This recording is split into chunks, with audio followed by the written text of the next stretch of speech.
Teja faith ministries సమర్పించు యేసు కృపాస్వరం TV కార్యక్రమానికి ప్రేమపూర్వక ఆహ్వానం తెలియజేస్తున్నాం. మన తండ్రి అయిన దేవుని నుండి, యేసుక్రీస్తు ప్రభు నుండి, పరిశుద్ధాత్మ దేవుని నుండి నీకు కృపా సమాధానము కలుగును గాక. ఆమేన్.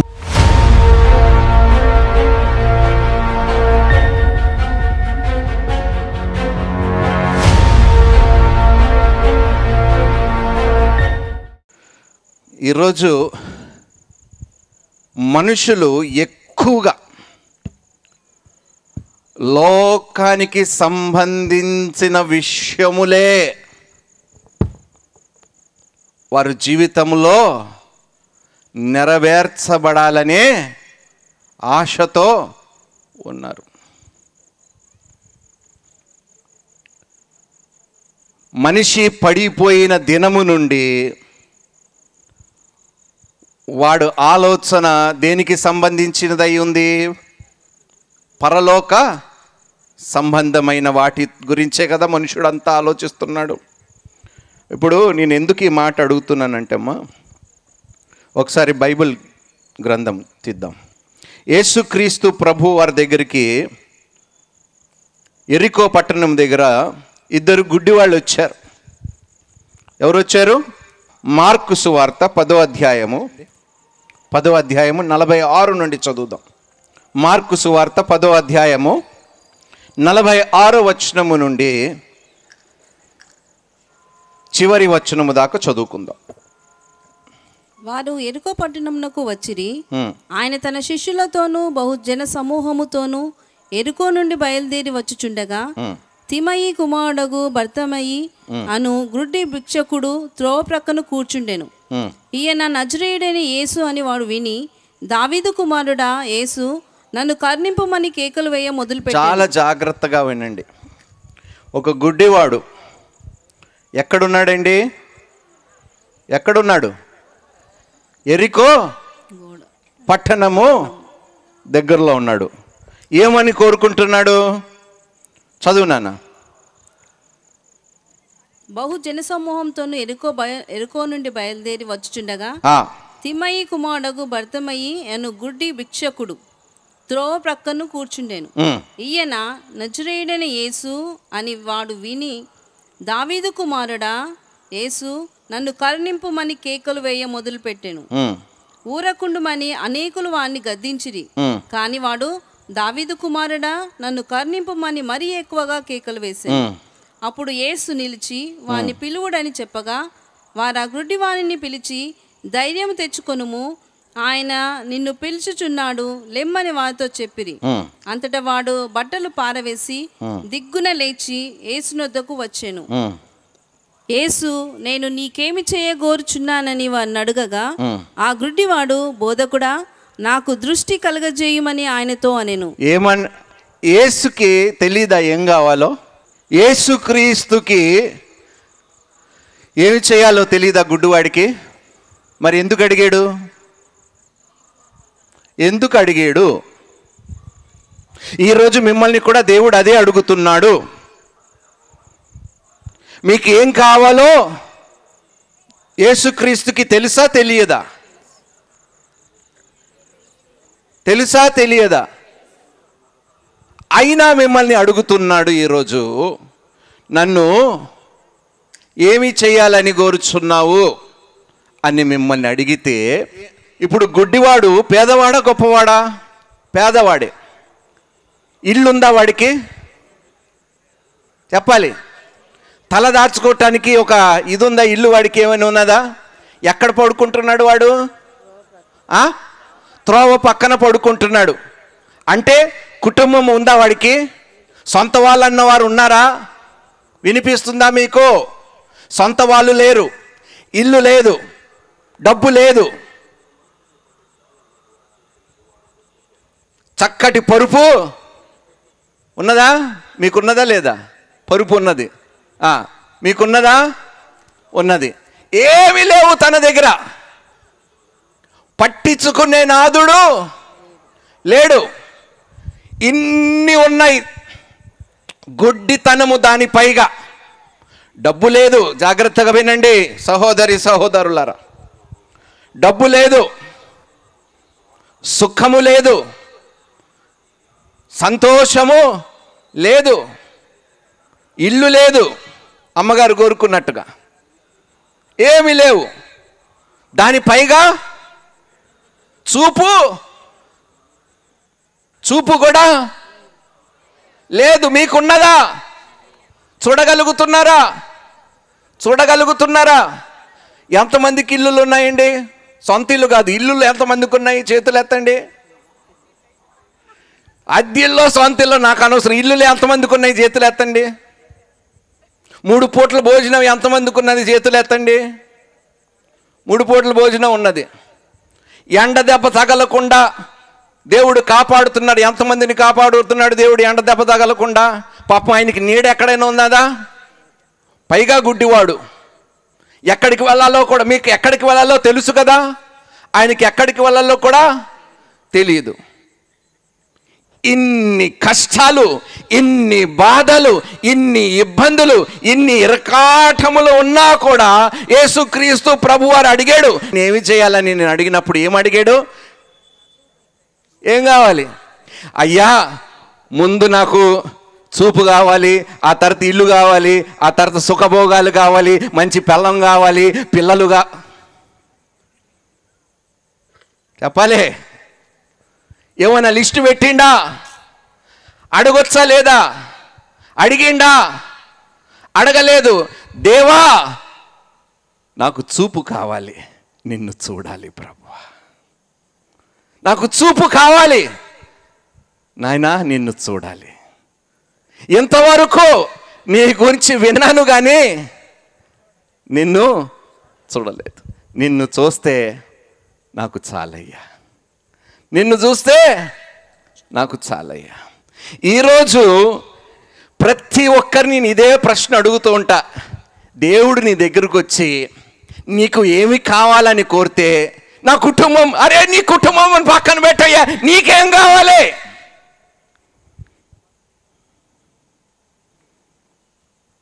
ఏం కావాలని అడిగితే ఇల్లు కావాలి, గదిస్తే సరిపోతుందంటే ఏసయ్య, ఒక గదితో నేనేం చేస్తాను ఏసయ్య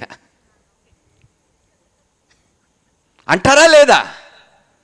చెప్పాలి.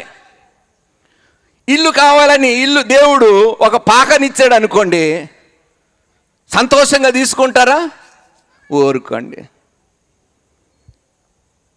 రేకుల షెడ్ ఇచ్చాడు అనుకోండి, ఒక చిన్న రూమ్ ఇచ్చాడు అనుకోండి, ఊరికండి. నేను ఎప్పుడు అంటాను, సినిమా ఇండస్ట్రీలోని నేను గొప్ప నటులను చూశాను, క్రైస్తవుల్లో మహానటుల్ని చూస్తున్నా. అమ్మా, ఈరోజు దేవుడు మీతోనే సూటిగా అడుగుతున్నాడు, ఏమి చెయ్యగోర్చున్నావు నీ జీవితంలో? నీ భర్త గురించి అడగటము లేదు, నీ భార్య గురించి అడగటము లేదు, నీ పిల్లల గురించి అడగటం. నీకు ఏమి కావాలి అని నేను అడిగితే నువ్వు అన్ని విషయాలు చెప్తావు, నీ విషయము తప్ప. నాకు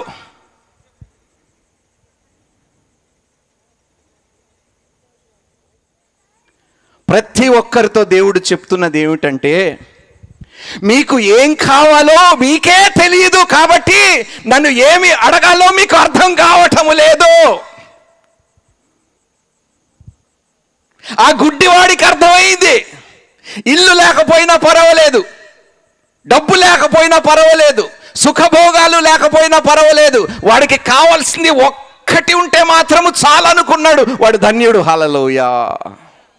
ఆ గుడ్డివాడికి తెలుసు కానీ కళ్ళున్న మనకు తెలియవే ఏం కావాలో మనకి. అర్థమవుతుందమ్మా మీకు నేను చెప్పేది? సొలొమోను దగ్గరికి దేవుడు దర్శనములో వచ్చాడు. ఒకసారి బైబిల్ గ్రంథం తీయండి, 1 కింగ్స్ వెళ్ళండి, 3వ అధ్యాయం, 1 రాజులు 3వ అధ్యాయానికి వెళ్ళండి. 5వ వచనము నుండి ప్రారంభించి చదువుదామండి. గిబియోనులో యెహోవా రాత్రివేళ స్వప్నమందు సొలొమోనునకు ప్రత్యక్షమై, నేను నీకు దేనినిచ్చుట నీకిష్టమో నీకు ఇష్టమో దానిని అడుగుమని దానినే దేవుడు అతనితో సెలవీయగా, నీకు ఏదైతే ఇష్టమో దానినే అడగమన్నప్పుడు చదవండి. సొలొమోను ఇలాగ మనవి చేసెను. ఇలా మనవి చేశాడు. ఏమిటా మనవి? నీ దాసుడును నా తండ్రియునైన దావీదు నీ దృష్టికి అనుకూలంగా సత్యమును నీతిని అనుసరించి యథార్థమైన మనసు గలవాడై ప్రవర్తించెను గనుక నీవు అతని ఎడల పరిపూర్ణ కటాక్షమగు పరచి ఈ దినమున నున్నట్టుగా అతని సింహాసనం మీద అతని కుమారుని కూర్చుండబెట్టి అతని యందు మహాకృపను చూపి ఉన్నావు. నా దేవా యెహోవా, నీవు నా తండ్రివైన దావీదుకు బదులుగా నీ దాసుడనైన నన్ను రాజుగా నియమించి ఉన్నావు. అయితే నేను బాలుడను, కార్యములు ఆగండి. ఏమన్నాడు? బాలుడను. ఆయన వయసు ఎంత అండి అప్పుడు? చిన్నోడా పెద్దోడా? రాజయ్యాడు కదా, ఇంకా బాలుడేంటండి? రాజయ్యాడు, పట్టాభిషేకము అన్నీ అయిపోయాయి, కిరీటం వేసేశారు, రాజుగా నియమించాడు. అయినా ఏమంటున్నాడు? నేను బాలుడను. కార్యములు జరుపుటకు నాకు బుద్ధి చాలదు. ఏమి చేయటానికి? ఎందుకు ఇన్నిసార్లు చెప్తున్నానో తెలుసా? మీరు దేవుని పనిని చక్కగా చేస్తే ఏది అడగవలసిన అవసరమో దేవుడు పనినే, మీ పనే మీరు చక్కగా చేయరు, మీ బ్రతుకుని మీరు చక్కగా నడిపించుకోరు, మీ బ్రతుకుల్ని సరిగ్గా మీరు క్రమశిక్షణలో పెట్టుకోరు. ఇష్టం వచ్చినట్టు మాట్లాడతారు, ఇష్టం వచ్చినట్టు సనుగుతారు, గొనుగుతారు, ముచ్చట్లు పెట్టుకుంటారు. మీ బ్రతుకులనే మీరు నడిపించలేకపోతే ఇంకా దేవుని పనులు ఎట్టగా మీరు చేస్తారయ్యా? అందుకనే నీకు ఏమి కావాలని దేవుడు అడిగినప్పుడు, ప్రభువా నా బ్రతుకుని ఎట్టగా నేను నడిపించాలో, నా సంసారాన్ని నేను ఎట్ట కాపాడుకోలో, నా ఇల్లుని నేను ఎట్ట కట్టుకోలో తెలియని దౌర్భాగ్యమైన బ్రతుకుతున్నాను ప్రభువా, నాకు కృప చూపించు. అర్థమైందండి ఏం అడగాలో? ఏం అడుగుతున్నాము మనము దేవుణ్ణి? ఇల్లు కట్టుకున్నవాడు సుఖంగా బ్రతుకుతున్నాడా? బ్రతకటం లేదు. ఎందుకంటే ఇల్లుని సుఖపెట్టుకోవాలి, సంతోషంగా ఏ విధంగా పెట్టాలో ఇల్లు పొందుకున్న వాడికి కూడా తెలియని దౌర్భాగ్యమైన స్థితిలో బ్రతుకుతున్నాడు. ఉద్యోగం కావాలని అడిగాడు, జీతముతో ఏమి చెయ్యాలో వాడికి తెలియదు. పెళ్లి కావాలని అడిగాడు, భార్యని ఎట్టా ప్రేమించాలో తెలియదు. పిల్లలు కావాలని అడిగారు, పిల్లల్ని ఎట్టా పెంచాలో ఈ వద్దంట.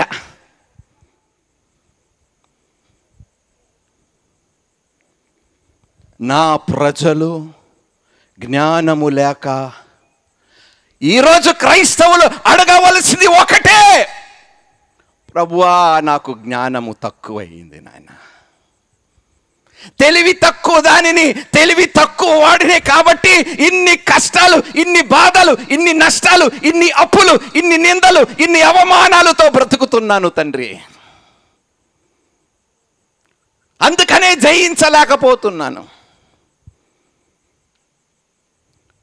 శత్రువుకి పై ఎత్తు వేయలేకపోతున్నాను, అందుకనే జయించలేకపోతున్నాను. ఏమడిగాడో చూడండి సొలొమోను. ఎంత గొప్ప మాట ఈరోజు. అందుకనే అడుగుతున్నాను, క్రైస్తవులారా మీకేం కావాలో మీకు తెలియదు.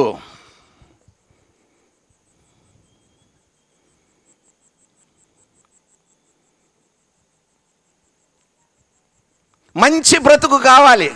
అమ్మా ఏం కావాలి మీకు? ఇప్పుడు మీకు ఇచ్చింది మంచి బ్రతుకు కాదా? ఎంత దౌర్భాగ్యం చూడండి. బ్రతుకుండటమే గొప్ప విషయం. హల్లెలూయా. బ్రతుకుండటము కన్నా మంచిది ఈ లోకములో ఇంకా ఏంటిది? మంచి జీవితము నువ్వు కోరుచున్నావంటే ఏ చెడు మాట నీ నోట నుండి. చదువుదామమ్మా. నీ దాసుడనైన నేను నీవు కోరుకున్న జనుల మధ్య ఉన్నాను. వారు విస్తరించి ఉన్నందున వారిని లెక్క పెట్టుటయు వారి విశాల దేశమును తనిఖీ చేయుటయు అసాధ్యము. ఇంత గొప్పదైన ఈ జనము. ఒక రాజు చెప్తున్నాడు, నాకు ఇవన్నీ అసాధ్యం అని చెప్తున్నాడు. ఇంకా ఇంత గొప్పదైన నీ జనమునకు న్యాయం తీర్చగలవాడు ఎవడు? హల్లెలూయా. న్యాయంగా ఎలా వ్యవహరించాలో నాకు తెలీదు, నేర్పించు. తప్పు చేసిన వాడు పట్ల ఏ విధంగా వ్యవహరించాలో నాకు తెలియదు, కాబట్టి తప్పు చేసిన వాడిని మళ్ళీ నేను నిందిస్తున్నాను, తిడుతున్నాను, కొడుతున్నాను, జైలు పాలు చేస్తున్నాను, శిక్షకు అప్పగిస్తున్నాను, అన్నీ చేస్తున్నాను, కానీ న్యాయంగా వ్యవహరించటము మాత్రము నాకు. ఏం కావాలంటే ఉద్యోగాలు కావాలంట, ఏం కావాలంటే పిల్లలు కావాలంట, ఏం కావాలి? మీ బ్రతుకులు నడిపించటానికి మీకే బుద్ధి లేనప్పుడు ఇవన్నీ అడిగి కూడా లాభం ఏమిటి అని దేవుడు అంటున్నాడు. అర్థమవుతుంది సంగమా? దేవుని బిడ్డల్లారా, ఒక్కసారి మీ బ్రతుకులు చూడండి అయ్యా, మీ జీవితాలను ఒక్కసారి పరిశీలించండి అయ్యా. నిజంగా మీకు దేవుని జ్ఞానం ఉంటే ఈ బ్రతుకులు ఎలా ఉంటాయా? అందుకనే అడుగుతున్నాడు దేవుడు, నా బిడ్డలకి ఏం కావాలో వారికి తెలియకుండా ఏవేవో అడుగుతున్నారు, కానీ కావలసిన వాటి మాత్రము నన్ను అడగటము లేదే. కావలసినవి మాత్రము పక్కన పెట్టి, అమ్మ నీకు ఒక సామెత చెప్తా. మూర్ఖులు ఇల్లులు కడతారు, తెలివైన వారు అద్దెకుంటారు.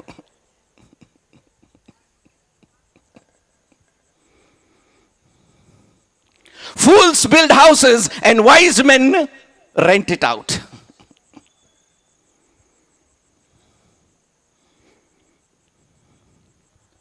చదవండి అయ్యా.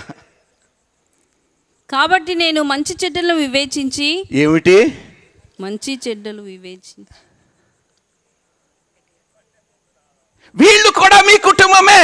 సంఘంలో ఉన్న ప్రతి చెల్లి, ప్రతి అక్క మీ కుటుంబస్తులే. ఒకే తండ్రి కలిగిన వారా కాదా మీరు? మరి మీ కుటుంబంగా, అయ్య బాబోయ్, సర్వే జన, అందరూ సుఖముగా. ఓకే, అందరి గురించి అడగటం లేదు. అంటే ఇప్పుడు ఎంత గుడ్డివారు అయిపోయామంటే, సంఘము నీ కుటుంబము కాదనుకుంటే ఆ సంఘములో మనం ఉండటానికి వీలు లేదు.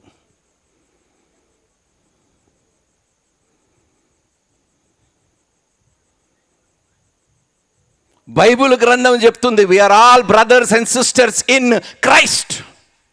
క్రీస్తునందు మనం అందరము ఒకే శరీరము. ఆయన శిరస్సు అయి ఉన్నాడు, ఆయన శరీరానికి అవయవములై ఉన్నాము. అందుకనే అన్నాడండి, ఇదంతా నా కుటుంబం, ఇదంతా నా కుటుంబం. ప్రభువా, నేను ఒక్కడనే కాదు బాగుపడాలి ప్రభువా, నేను ఒక్కడనే కాదు బాగుపడాలి ప్రభువా, నాతో పాటు నా కుటుంబాన్ని నేను బాగు చెయ్యాలి ప్రభువా. నేను ఒక్కడనే మంచి ఇల్లులో ఉండకూడదు ప్రభువా. పెద్ద ఇల్లు కట్టుకొని లేని వారిని కూడా నా ఇంట్లో బస చేయటానికి కృపని నాకు అనుగ్రహించు. మళ్ళా చదవండి, సొలొమోను ఏమడిగాడు? కాబట్టి నేను మంచి చెడ్డలు వివేచించి నీ జనులకు న్యాయం తీర్చినట్లు నీ దాసుడునైన నాకు వివేకం గల హృదయము దయచేయుము. సొలొమోను చేసిన ఈ మనవి ప్రభువునకు అనుకూలమాయను గనుక. హల్లెలూయా. ఏమిటి? సొలొమోను చేసిన ఈ మనవి అడిగినది అనుకూలమాయను. ఎవరికి? ప్రభు. ఎవరికి? మీరు అడిగినది ఎవరికి అనుకూలముగా ఉన్నది? సొలొమోను అడిగినది. అది తేడా. మనం అడిగేదంతా దేవునికి అనుకూలంగా ఉండాలని కాదు, మనకి అనుకూలంగా ఉండేవే మాత్రము మనం అడుగుతున్నాము కాదు. ఈరోజు క్రైస్తవులుగా అడగవలసింది ఏమిటంటే, నీకు అనుకూలమైనది నేను చెయ్యునుగాక, నేను బ్రతుకు దినములంతయు నీకు ఇష్టమైనది నేను ఈ భూమి మీద ఉన్న దినములంతయు నెరవేర్చునుగాక.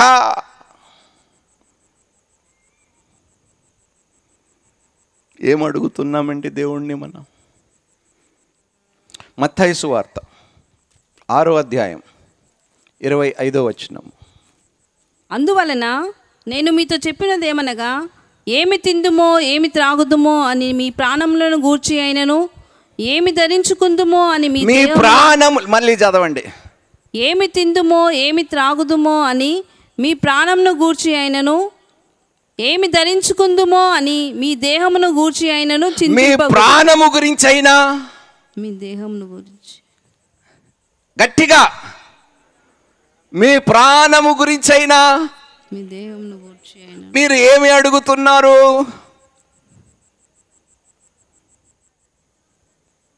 ఏమడుగుతున్నారు దేవుణ్ణి? ఏమడుగుతున్నారు దేవుణ్ణి? పక్కనోడు ఎట్టపోతే పోయాడు కానీ నేను సుఖంగా బ్రతకాలి, నా సంఘములో నీ కుటుంబము ఎట్టా పోతే నాకేంటయ్యా, నేను మాత్రం బాగా సంపాదించి సుఖభోగాలు అనుభవిస్తే చాలు, ఇదే కదా అడుగుతున్నాము దేవుణ్ణి. సంఘములో పక్కనే కూర్చుంటారు, ఒకరి ఒకరు ముఖం కూడా చూసుకొని పలకరించుకొని లేని బ్రతుకులు మనవి. ఎప్పుడైనా ఒక ధనవంతుడు మీ దగ్గరకు వచ్చి మిమ్మల్ని పలకరించాడమ్మా? మీ కష్టాల గురించి ఎవరైనా మీ దగ్గరకు వచ్చి అడిగారా? ఉన్నవాళ్ళు చెప్తున్నారు, లేని వాళ్ళు ఎట్టకో అడగరు, ఎందుకంటే వాళ్ళకి బోల్డని కష్టాలు ఉన్నాయి. ఇందాక అడిగారు, నేను నీతిగా చెయ్యండి. మరి ఉండాలని కాదు, చెయ్యాలని అడగండి. నీతిగా ఉండటం కాదు, అన్ని పనులు నీతిగా నేను చెయ్యునుగాక, ప్రతి పనిని నేను యథార్థముగా చెయ్యును గాక.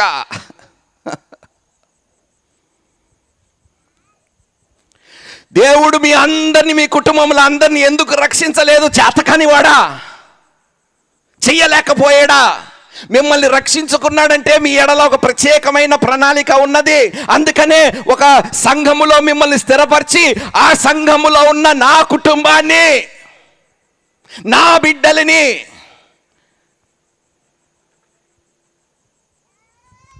ఎవరైతే పరలోకములో ఉన్న తండ్రి చిత్తము నెరవేరుస్తారో వారే నా తల్లి. ఓకే, బైబిల్ తీయండి. ఫిలిప్పీలకు రాసిన పత్రిక 4వ అధ్యాయము 6-7 వచనాలు. దేనిని గూర్చి చింతపడకుడు గాని. దేనిని గూర్చి అంటే,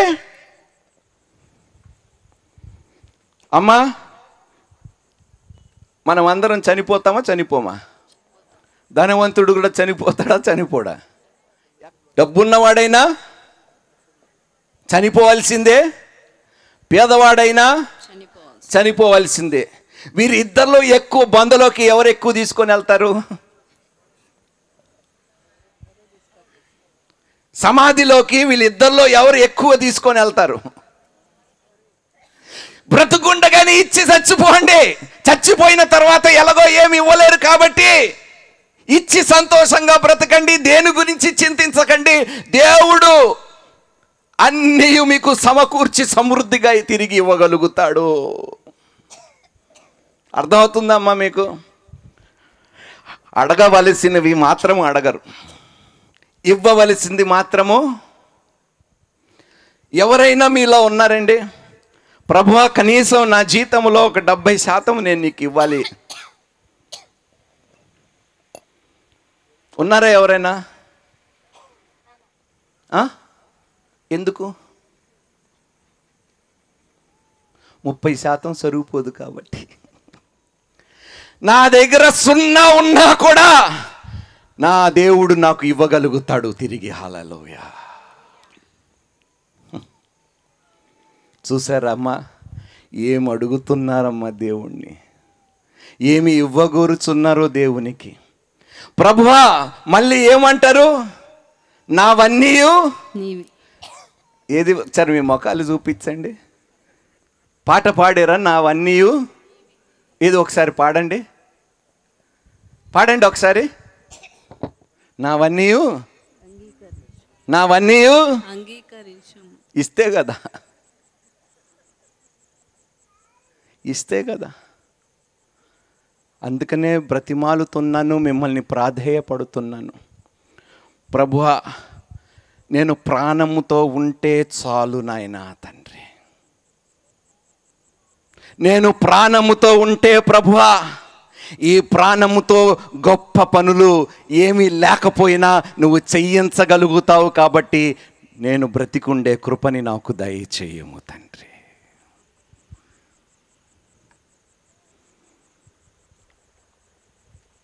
ఏమీ లేని వాడిని దేవుడు అన్నీ చేయగలుగుతాడా లేదా?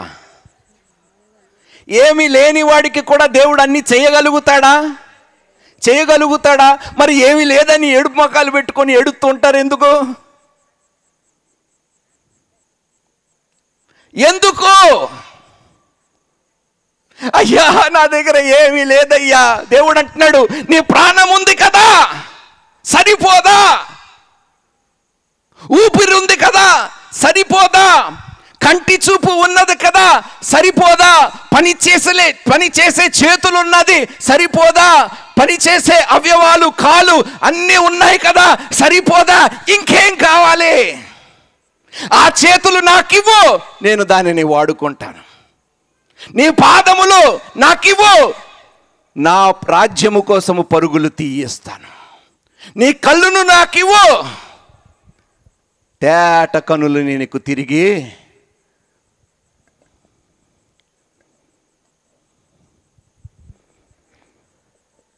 ఏమడుగుతున్నాము దేవుణ్ణి? ప్రభువా అన్నీ ఇచ్చావు తండ్రి, ఏ కొదువా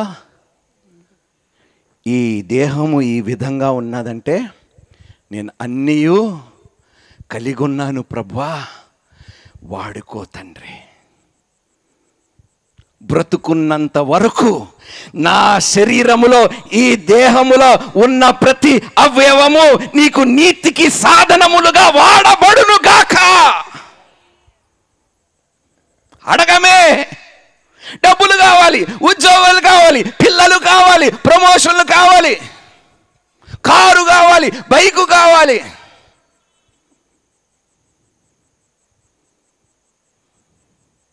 అర్థమైంది? మిమ్మల్ని బాధ పెట్టడానికి చెప్పటం లేదమ్మా. ప్రభువా ప్రాణాన్ని ఇచ్చావు, దేహాన్ని ఇచ్చావు, ఈ దేహముని నీకు సజీవ యాగముగా సమర్పించుకునే కృపని కూడా మరలా నాకు ఇచ్చావు. నీకు మహిమ కలుగునుగాక. వాడుకో తండ్రి ఈ దేహముని, నలగగొట్టుకో. మరణానికి కూడా ఈ దేహాన్ని నేను అప్పగించడానికి సిద్ధముగా ఉన్నాను. నా చావు వల్ల నీకు మహిమ కలిగితే అట్టగే జరుగునుగాక. ఎంతసేపు ఏం అడుగుతామండి? ఏమి తిందుమో? మళ్ళీ అది చదవండి, మత్తయి సువార్త 6:25. అందువలన మీతో ఏమి తిందుమో, ఏమి తాగుదుమో, ప్రాణమును గూర్చి అయినను ఏమి ధరించుకుందామో అనేమి.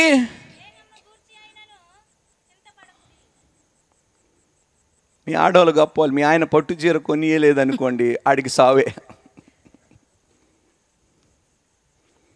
అంతేనా లేదా?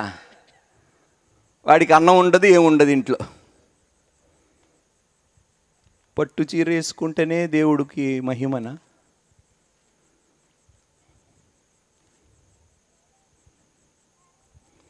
ఆదాము అవ్వ చేసిన పాపమే ఇంకా చేస్తూనే ఉన్నాం. ఏమిటో తెలుసా ఆదాము అవ్వ చేసిన పాపము? ఆదికాండానికి వెళ్ళండి,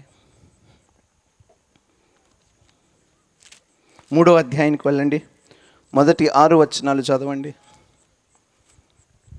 దేవుడైన యెహోవా చేసిన సమస్త భూజంతువుల్లో సర్పము యుక్తి గలదై ఉండెను. అది ఆ స్త్రీతో, ఇది నిజమా? ఈ తోట చెట్లలో దేని ఫలములనైనను మీరు తినకూడదని దేవుడు చెప్పెనా అని అడిగాను. అందుకు స్త్రీ, ఈ తోట చెట్ల ఫలములను మేము తినవచ్చును. అయితే అంటే ఉన్నదా లేదా, తిండి ఉన్నదా లేదా, ఉన్నదా లేదా వాళ్ళకి తినటానికి? ఎంతమంది 3 పూటలు తింటున్నారు? చేతులు ఎత్తండి. ఇంకేం అడుగుతామండి?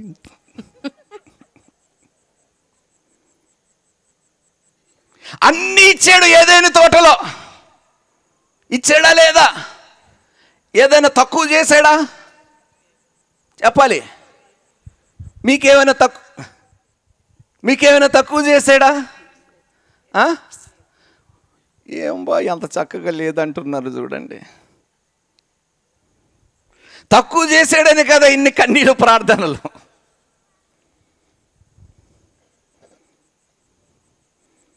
దేవా నాకు మంచి భర్తనియ్యలే, ప్రభువా నాకు మంచి భార్యనివ్వలే, ప్రభువా నాకు మంచి పిల్లల్ని. తక్కువ చేశాడు దేవుడు మీకు. మంచి ఇల్లుని, మంచి చెల్లమ్మ మంచి జీవితాన్ని ఇవ్వలే.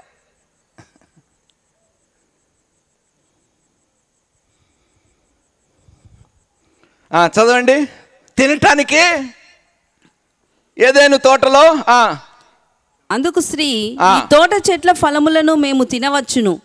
అయితే తోట మధ్యనున్న చెట్టు ఫలములను కూర్చి దేవుడు మీరు చావకుండానట్లు వాటిని తినకూడదని, మీకు లేని దాని మీద ఆశపడితే అది చావుకి కారణమవుతుంది అంటున్నాడు దేవుడు. చదవండి అమ్మా. మీరు చావకుండానట్లు వాటిని తినకూడదనియు వాటిని ముట్టకూడదనియు చెప్పనని సర్పముతో అనెను. అందుకు సర్పము, మీరు చావనే చావరు, ఏలైనగా మీరు వాటిని తినుదినమున మీ కన్నులు తెరవబడిననియు. అమ్మా, దేవుడు అబద్ధం చెప్పాడు. మీకు ఇల్లు లేకపోతే సంతోషంగా ఉండలేరు. ఇల్లు ఉంటేనే సంతోషంగా ఉండగలుగుతారు. అది నిజమమ్మా. మీకు ఇల్లు లేదు కాబట్టి మీరు సంతోషంగా ఉండలేకపోతున్నారు. ఇల్లు ఉంటే. అందుకని మీరు వెంటనే ఏం చేయండి, మీ ఆయనకి చెప్పి ఎక్కడో ఒక అప్పు చేసి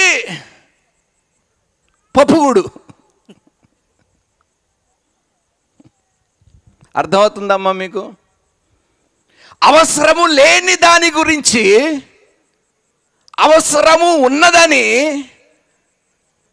ఆశ కలిగించి ఆ ఆశ వారు ప్రాణముని అయ్యా వట్టి చేతులతో వచ్చాను, వట్టి చేతులతో నా తల్లి గర్భము నుండి నేను గట్టిగా వెళ్ళి యెహోవా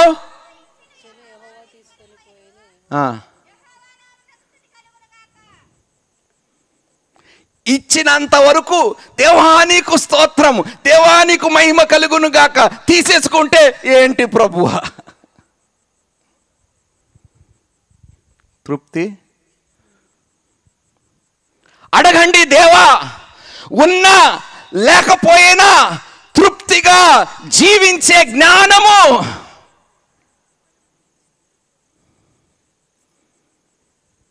అర్థమైందమ్మా. ఏమి అడగాలో, ఏమి అడుగుతున్నామో. సొలొమోను ఏం అడగొచ్చండి దేవుణ్ణి? ఏదైనా అడగొచ్చా లేదా? ఏం అడిగాడు?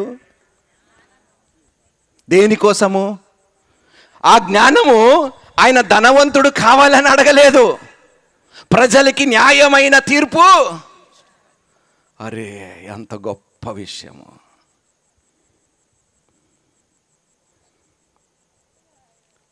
చాలామంది ఏమనుకుంటారంటే ఇండియాలో పని చేస్తే ఫారెన్కే పోవాలంట. మీరా ఫారెన్కి పోతానే మన బ్రతుకు బాగుంటుందంట. ఇక్కడ బాగులేని బ్రతుకు అక్కడ పోతే బాగుపడతాడంటే గ్యారంటీయా? ఇక్కడ ఉన్న బ్రతుకునే నువ్వు బాగు చెయ్యలేకపోతే అక్కడ పోయిన తర్వాత కూడా నువ్వు బాగు చేస్తావా? ప్రభువా, ఏ స్థలములో నిలబెట్టేవో ఆ స్థలములోనే నాయనా, ఆ స్థితిలోనే నేను బ్రతికుండగా నీకు మహిమ నేను చెల్లించునుగాక. ఆ స్థిరత్వము నాకు నేర్పించు ప్రభువా. ఇదిగో ఈరోజు అడుగుతున్నాను తండ్రి, విశ్వాసములో స్థిరముగా ఉండటానికి నీ జ్ఞానము, ఆత్మ సంబంధమైన విషయములు కలిగి నేను జీవించటానికి నీ ఆత్మ జ్ఞానముని ఇచ్చేదాకా మాత్రం విడిచిపెట్టకండి. అప్పులో ఏం చేస్తారండి? ఇచ్చేదాకా మిమ్మల్ని చెప్పాలి. అందుకనే అనండి, ప్రభువా నేను అడిగినవన్నీ నాకు ఇచ్చే వరకు నిన్ను విడిచి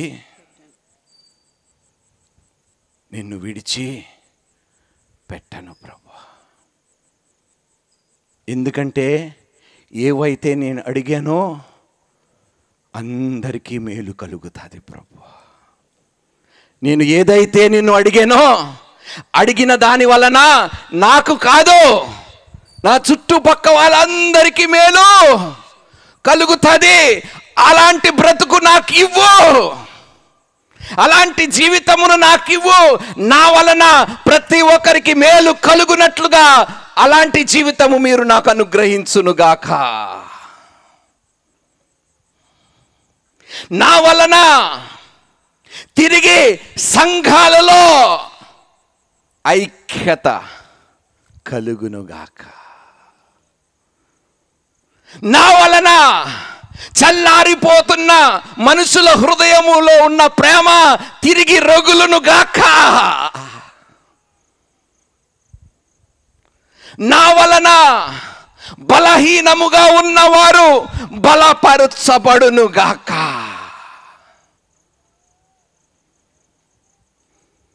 నా వలన ఏ ఒక్కడు పాపములో పడిపోకుండా ఉండునుగాక.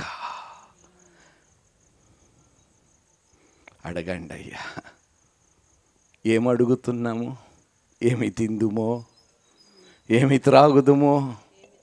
కొలొస్సీయులకు రాసిన పత్రిక 1వ అధ్యాయం 10వ వచనం. అందుచేత ఈ సంగతి వినిన నాటి నుండి మేమును మీ నిమిత్తము ప్రార్థన చేయుట మానక, మీరు సంపూర్ణ జ్ఞానమును ఆత్మ సంబంధమైన వివేకము గలవారును ఆయన చిత్తమును పూర్ణముగా గ్రహించువారునై ప్రతి సత్కార్యములో సఫలులగుచు దేవుని విషయమైన జ్ఞానమందు అభివృద్ధి పొందుచు అన్ని విషయములలో ప్రభువును సంతోషపెట్టునట్లు ఆయనకు తగినట్టుగా నడుచుకొనవలననియు, ఆనందంతో కూడిన పూర్ణమైన ఓర్పును దీర్ఘశాంతమును కనపరచునట్లు ఆయన మహిమ శక్తిని బట్టి సంపూర్ణ బలముతోనూ బలపరచబడవలననియు, తేజోవాసులైన పరిశుద్ధుల స్వాస్థ్యములో పాలివారమగుటకు మనలను పాత్రులుగా చేసి తండ్రికి మీరు కృతజ్ఞతాస్తుతులు చెల్లింపవలననియు దేవుని బ్రతిమాలు కొనుచున్నాను. హల్లెలూయా. ఇందులో స్వార్థముతో కూడినది ఒక్కటైనా ఉన్నదా? అడిగిన దాంట్లో చెప్పాలి. సొంత ప్రయోజనాల కోసం ఏదైనా ఉన్నదా అందులో అడిగినది? సొంత లాభాల కోసం ఏమైనా ఉన్నదా అందులో అడిగింది? మీరు ఏమడుగుతున్నారు? మరలా చదువుదామండి. మీరు సంపూర్ణ జ్ఞానమును ఆత్మ అడుగండి. ప్రభువా నాకు సంపూర్ణమైన జ్ఞానము ఆత్మ సంబంధమైన వివేకము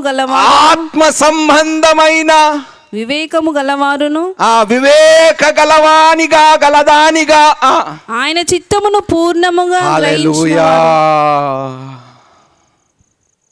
ఏమడగాలి? ఆయన చిత్తమును పూర్ణముగా గ్రహించే. ఇవి ఎవరైనా అడుగుతున్నారా దేవుణ్ణి? మీ అనుదిన ప్రార్థనలో వీటిని అడుగుతున్నారా? మీరు అడగటము లేదు కాబట్టి మీరు పొందలేకపోవచ్చున్నారు అని పరిశుద్ధ గ్రంథము చెప్తున్నది. ఎవడైనా మిమ్మల్ని బాగా ఇబ్బంది పెడితే వీడు చచ్చిపోతే బాగుంటుందిరా బాబు ఏమిటి అనుకుంటారా లేదా మనసులో? ప్రభా, వాడిని బ్రతికించటానికి నేను చచ్చిపోవటము మేలైతే అట్టు జరుగునుగాక. There is no greater friend in this world who layeth down his life for his friend. తన స్నేహితుడు కోసము ప్రాణము పెట్టువానికంటే గొప్పవాడు.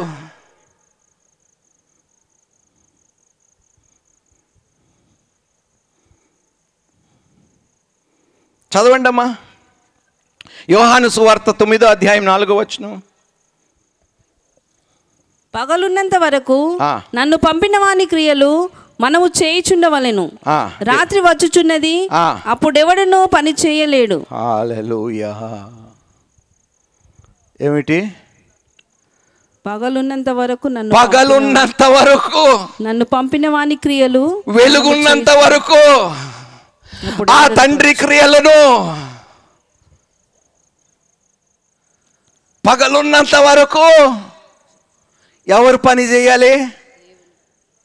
యేసుక్రీస్తు ప్రభు ఎట్టా బతికాడండి?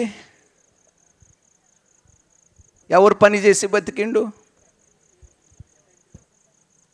బతికిండా లేదా? ఇల్లు ఉందా యేసయ్యకి? సుఖభోగాలు ఉన్నాయా? చక్కగా బతికిండా? సమాధానంతో బతికిండా? సంతోషంగా బతికిండా? తన వలన 10 మందికి మేలు కలిగిందా? ఏమీ లేకపోయినా అందరికీ మేలు కలిగిందా? చెప్పాలయ్యా.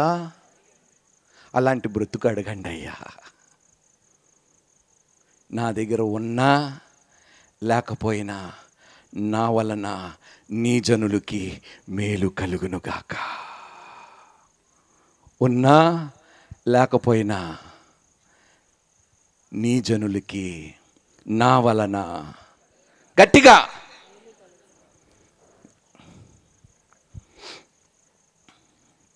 మార్కు సువార్త 8వ అధ్యాయము 33వ వచనం.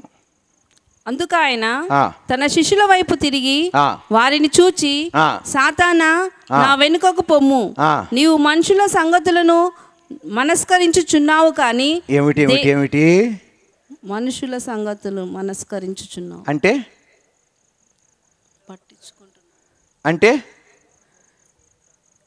ఎవరు ఇహలోక సంగతుల గురించి ఆలోచిస్తాడు? సాతాను. చెప్పాలయ్యా. అరే మీరు పరలోక సంబంధస్తులా లోక సంబంధస్తులా? క్రైస్తవులారా చెప్పండి అయ్యా. మళ్ళీ చదవండి అమ్మా. సాతానా, నా వెనుకకు పొమ్ము, నీవు మనుషుల సంగతులను మనస్కరించు. ఎంతసేపు మనుషుల సంబంధించిన ఆలోచనలే, తండ్రి ఆలోచనలు మాత్రము. అప్పుడు దేవుడు వాళ్ళని ఏమంటున్నాడు? కానీ దేవుని సంగతులను మనస్కరింపకున్నావని పేతురును గద్దించెను.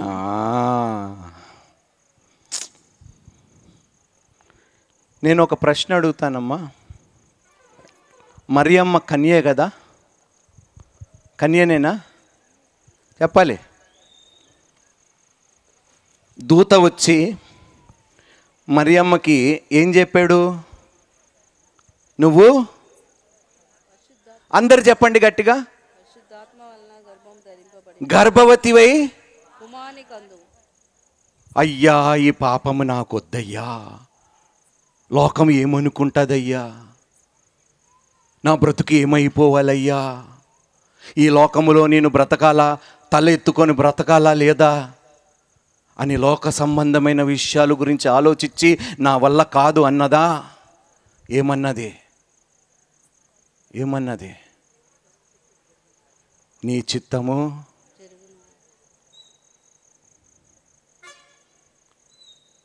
ఒక కన్య గర్భవతి అయితే ఎలా మాట్లాడుకుంటారయ్యా పెళ్లి కాని స్త్రీ? మీరే చెప్పండి. పెళ్లి కాని స్త్రీ, నాకు కూతురుందయ్యా, ఒకవేళ అలాగ అయ్యిందనుకో నేను చచ్చిపోతా, తట్టుకోలేను. ఎందుకో తెలుసా? లోకం చెప్పే నాకే అంత బాధ కలిగితే పాపం ఆడపిల్లకి ఎంత కష్టం కలగాలి? ఆలోచించిందా? చింతించిందా? భయపడిందా? లోక సంబంధములు మనుషులు ఏమైతే ఆలోచించని, బాబోయ్ నాకు ఇది వద్దు, ఈ తలకాయ నొప్పి నాకెందుకన్నదా? నీ చిత్తము అన్నది. హల్లెలూయా. దేవుడు ఇదే కోరుకుంటున్నాడు మీ నుండి, ఇదే ఆశిస్తున్నాడు దేవుడు. నేను చెయ్యబోయేవి లోకానికి అర్థము కావు, నీకు అర్థమైతే చాలు అంటున్నాడు. హల్లెలూయా. నేను నీ జీవితంలో చెయ్యబోయే లోకాన్ని ఆశ్చర్యపరుస్తాయి.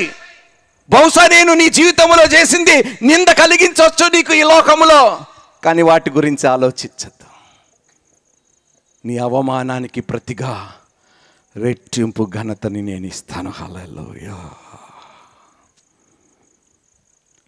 ఈరోజు కన్య అయిన మరియ గురించి లోకమంతా ఎంత చక్కగా మాట్లాడుకుంటుందయ్యా. దేవునికి మహిమ కలుగునుగాక. స్త్రీలలో నీవు కన్యకి ఈ పేరు, పెళ్లి కాకముందు గర్భాన్ని ధరించిన ఒక కన్యకి ఈరోజు లోకమంతా ఏం చెప్తుందో తెలుసా? స్త్రీలలో నీవు వద్దు ప్రభు, అయినందా నాకు పెళ్ళి అవుతుందయ్యా, మా ఆయన ఏమనుకుంటాడు పెళ్లి చేసుకొని.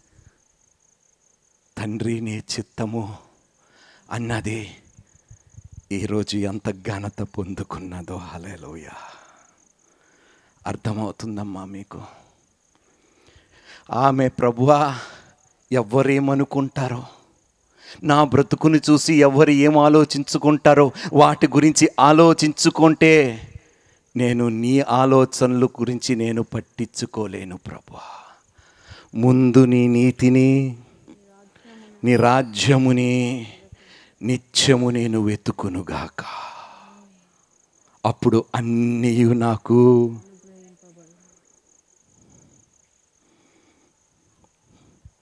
లూకాసు వార్త 12వ అధ్యాయం 22 వచనం నుండి 34 వచనం. అంతటా ఆయన తన శిష్యులతో ఇట్లా నేను, ఈ హేతువు చేత మీరు ఏమి తిందుమో అని, మీ ప్రాణమును గూర్చి అయినను ఏమి ధరించుకుందుమో అని, మీ దేహమును గూర్చి అయినను చింతింపకుడి. ఆహారము కంటే ప్రాణమును, వస్త్రము కంటే దేహమును గొప్పవి కావు. గట్టిగా అందరు చెప్పాలి. ఆహారము కంటే ప్రాణమును, వస్త్రము కంటే దేహమును గొప్పవి కావా? ఆ గడ్డి పువ్వుని చూడు, ఏమన్నాడు గడ్డి పువ్వు గురించి? సొలొమోను కన్నా గొప్పగా అది అలంకరింపబడినది అన్నాడు. హల్లెలూయా. దానినే దేవుడు అంతగా అలంకరించగలిగితే నీ దేహముని అలంకరించడా? ఒకసారి అది మొత్తం చదవండి. ఆహారం కంటే ప్రాణమును, వస్త్రము కంటే దేహమును గొప్పవి కావా? కాకుల సంగతి విచారించి చూడుడి, అవి విత్తవు కోయవు. ఎవరి గురించి ఆలోచించమంటున్నాడు దేవుడు? ఎవడైనా కాకులను పెంచుకుంటాడా? ఎందుకు? అది అందంగా ఉండదు కాబట్టి.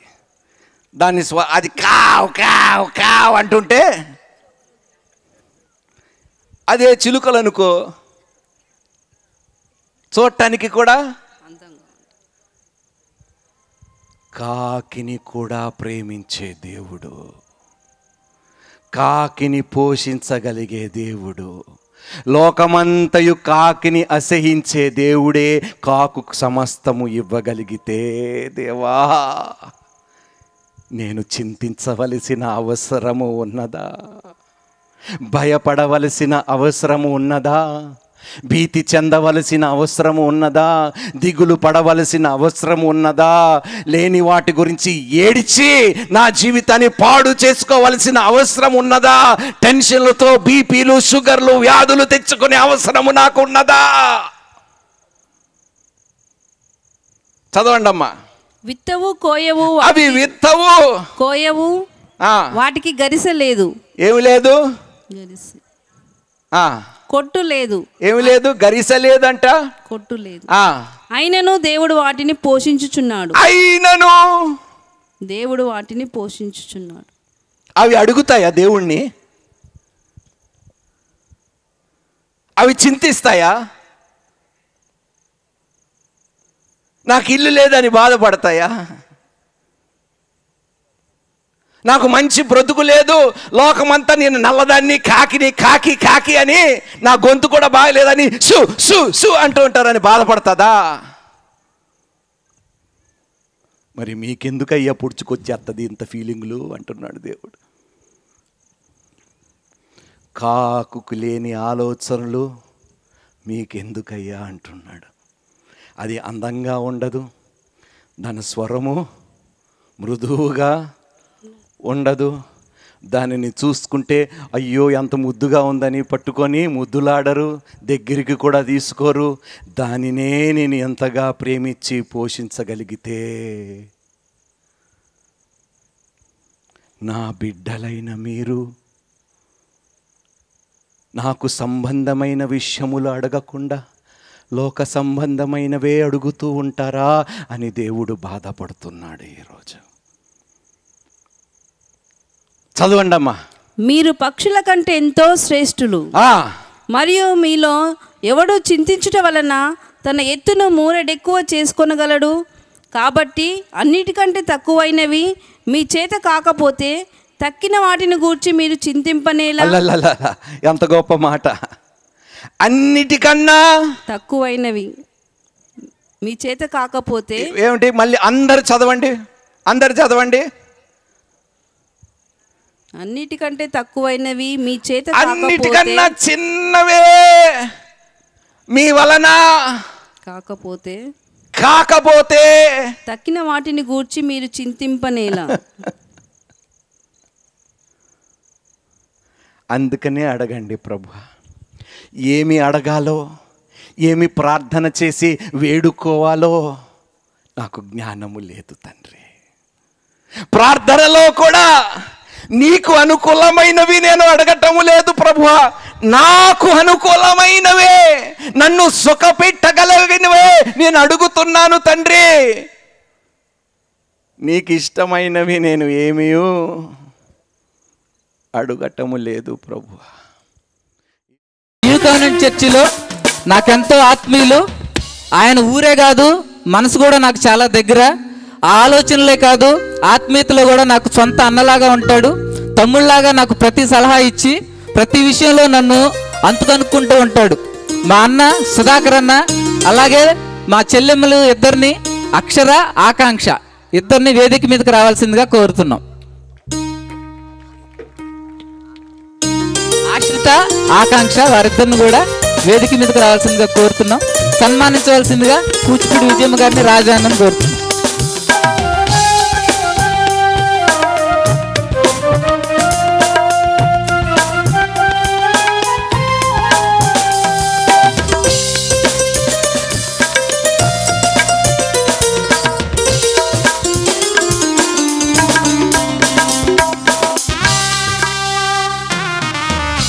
మా అందరికీ ఆత్మీయ అక్క. నేనైతే ఇక్కడికి వస్తుంది అనుకోలేదు, కానీ వచ్చారు, చాలా సంతోషం. అలాగే మాకు ఎన్నో పరిస్థితుల్లో మాకు ప్రేయర్ ఏదన్నా కావాలి అంటే ఫస్ట్ అక్క చేత చేయించుకుంటాం. ఎందుకంటే ఆమె చేసే ప్రార్థన మీద అంత నమ్మకం. ఆమె ఎవరో కాదు, స్వయాన మన రాజాన్నకు సొంత అక్క. నికోల్ అక్కను వేదిక మీదకి రావాల్సిందిగా కోరుతున్నాం.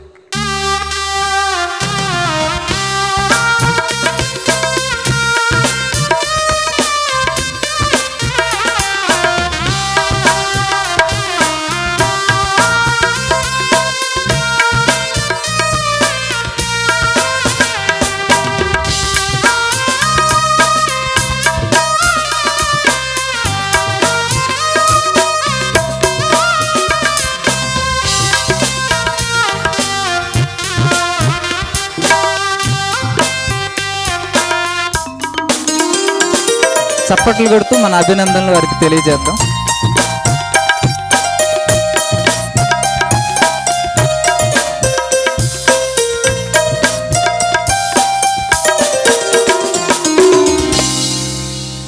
ఆ అన్న చూస్తే చాలా గంభీరంగా ఉంటాడు, కానీ మనసు మాత్రం చాలా సున్నితం. అది మాత్రం అందరికీ తెలియదు, నాకు తెలుసు.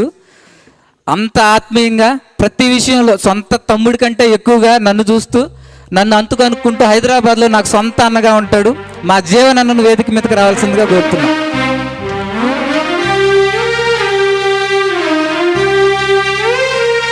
మాకు ముషీరాబాద్ డాన్ అంటాం అన్నను మేము ముద్దుగా. ప్రతి విషయంలో పోలీస్ కేసు వచ్చినా, కోర్టులో గొడవలు వచ్చినా మేము వెళ్ళేది మొత్తానికి అన్న దగ్గరికి ముందుగా.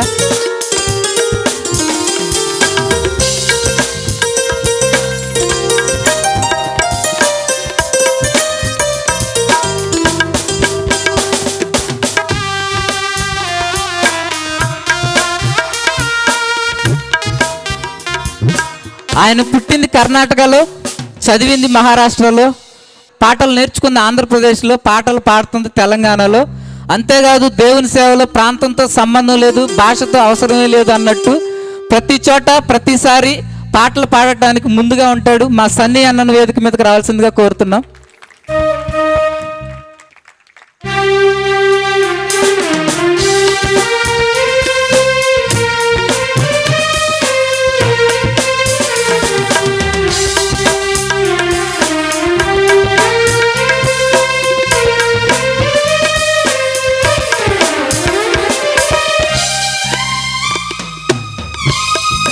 అన్న అందరినీ ఫోటోలు ఎత్తాడు, కానీ అన్న ఫోటో మాత్రం అన్న తీసుకోలేడు. అందరినీ చూపిస్తాడు, కానీ అన్న మాత్రం ఎవరికి కనపడ్డు. మా అన్న జోనా అన్న ఇప్పుడు మన యూట్యూబ్లో ఏది చూసినా, అన్న ఫోటో ఎక్కడ చూసినా తీసేది మాత్రం జోనా అన్నే. అన్నను వేదిక మీదకి రావాల్సిందిగా కోరుతున్నాం.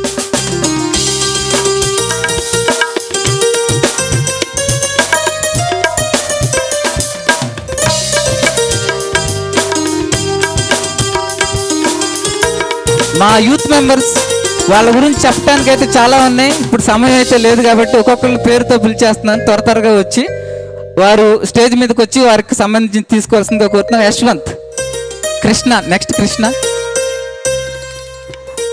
డేవిడ్ అన్న, భాస్కర్, మీరా ఒక్కొక్కరు వరుసగా రావాల్సిందిగా కోరుతున్నాం.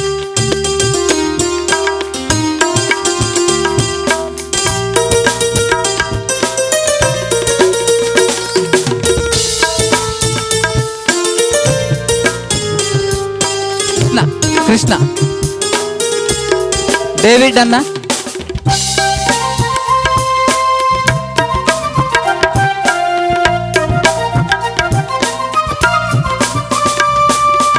మీరా, భాస్కర్, ఆండ్రూ, యోగి కూడా తొందరగా రావాల్సిందిగా కోరు.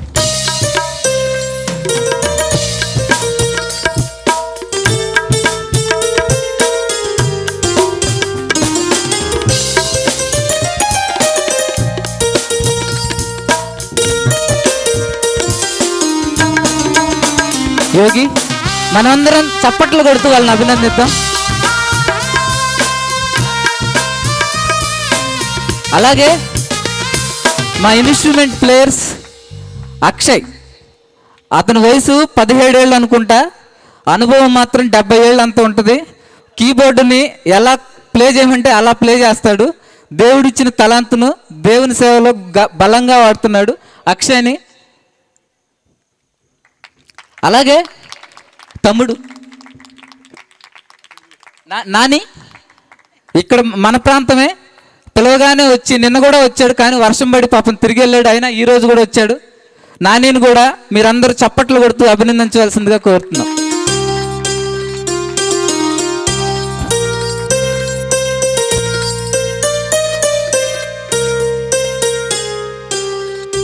గత 5 సంవత్సరాలుగా ఒక వ్యక్తి నన్ను చాలా ప్రభావితం చేశాడు.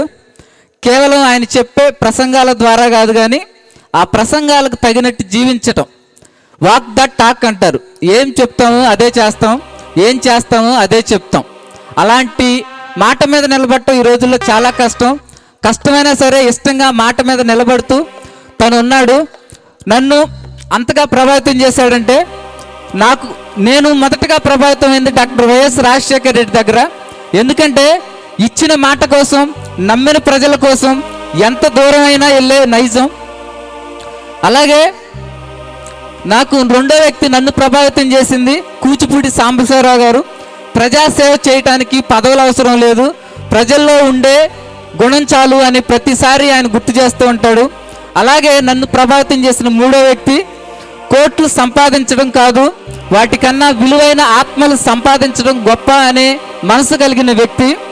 నా ఉత్సాహం, నా ఉల్లాసం డాక్టర్ వైఎస్ఆర్ అయితే, నా ఆశ, నా శ్వాస కేఎస్ఆర్ అయితే, నా ఊపిరి, నా ఆత్మీయ జీవితానికి కాపరి రాజా హేబెల్ అన్న గారిని సన్మానించవలసిందిగా మన స్టేజ్ మీద ఉన్న సంఘ సేవకులను, దైవజనులను ఆహ్వానిస్తున్నాం.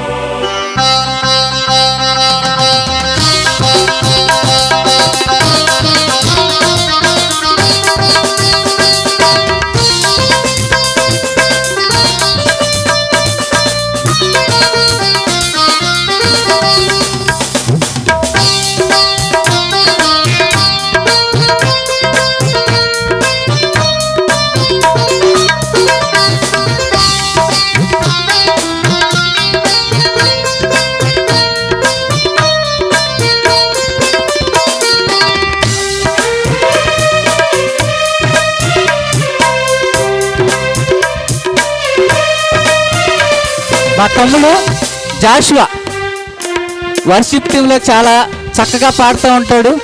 ఎంత ఎత్తుంటాడో అంత గొప్ప స్వరం కూడా ఉంది. ఎక్కడున్నా వేదిక మీదకి రావాల్సిందిగా కోరుతున్నాం.